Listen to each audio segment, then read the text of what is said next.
It is said that communication is a key element in every relationship.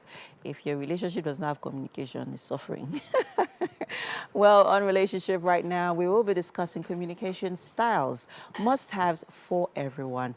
And Nene Ben Ekechuwo is a certified family life practitioner and integrated life coach specialized in mental wellness education.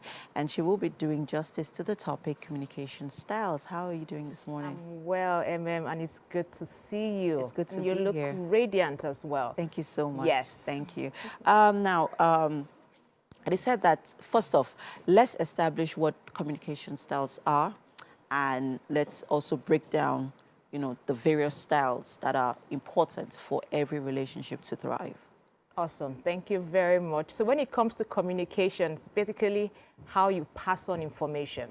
And I would like to look at it from the aspect of neutral communication and affective communication. Okay. So sometimes when people speak and you find out they are very less expressive and unemotional, you have to check what is the environment this person has grown up with in, what is the upbringing, as well as the experiences they have had. So for instance, let's use something like an engagement, right?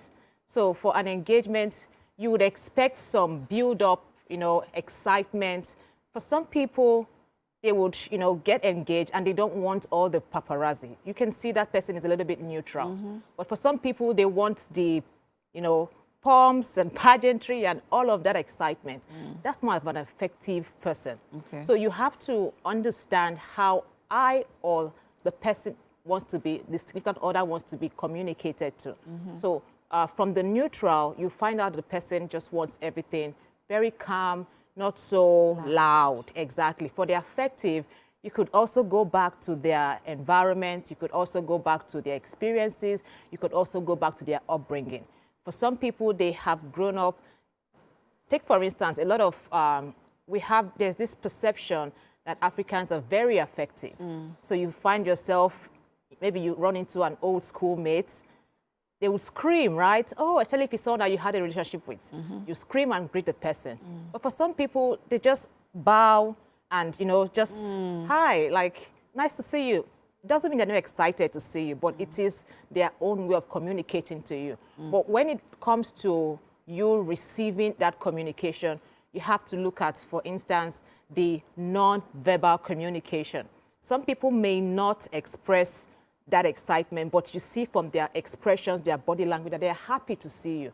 So if I'm communicating with you and you are expressive, then you would understand, that there's relationship between us here. Now, how does a partner who has a problem trying to reach out or communicate effectively, because we have different modes of communication, right? Some are passive-aggressive, some are passive, some are aggressive, some are assertive, right? How do you identify which your partner is so that you are able to, for example, in a situation where there's conflicts, right? We have different conflict resolution styles, right? And communication is how to bridge that gap. So how do you identify where your partner stands? I mean, what style of communication your partner has, and how to, reach out to him, how to effectively communicate to him in a way that he or she would understand? That's a very good question. So sometimes we look for things that we don't have in our partners. But after a while, those things begin to repel, right?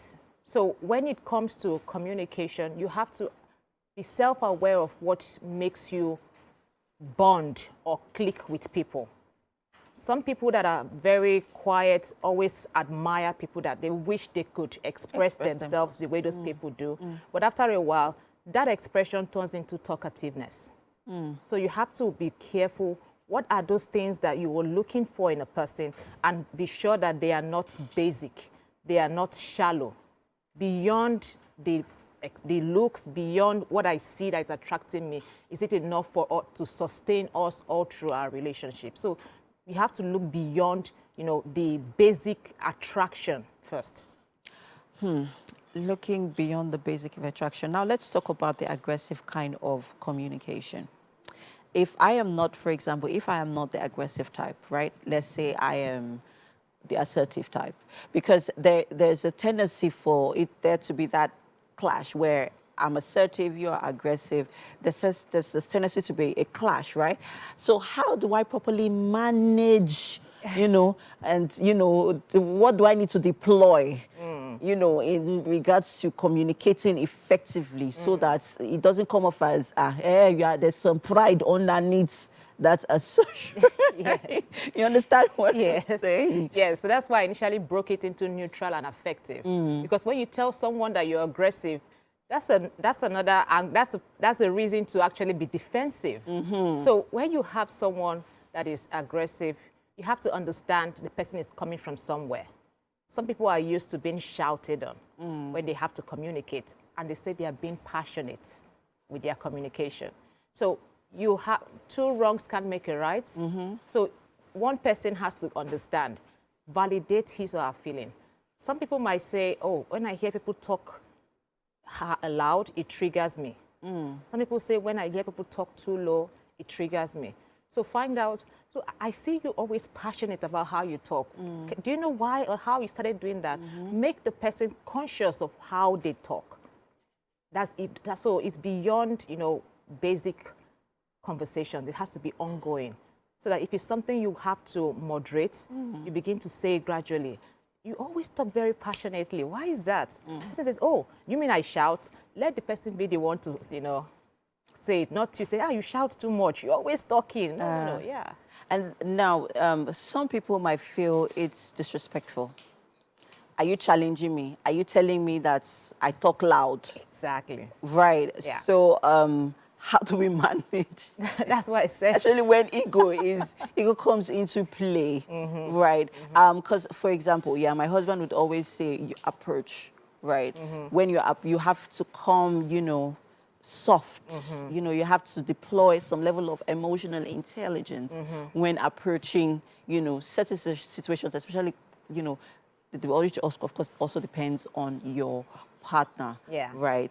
Yeah. All right. Thank you so much. This has been a very insightful conversation. I'm sure someone watching right now has learned the different communication styles and how to effectively communicate to your partner. Identify what your style is and know how to, manage and communicate to him. Thank you so much, Nene. You're We'll do this welcome. again next week. All right. See you again.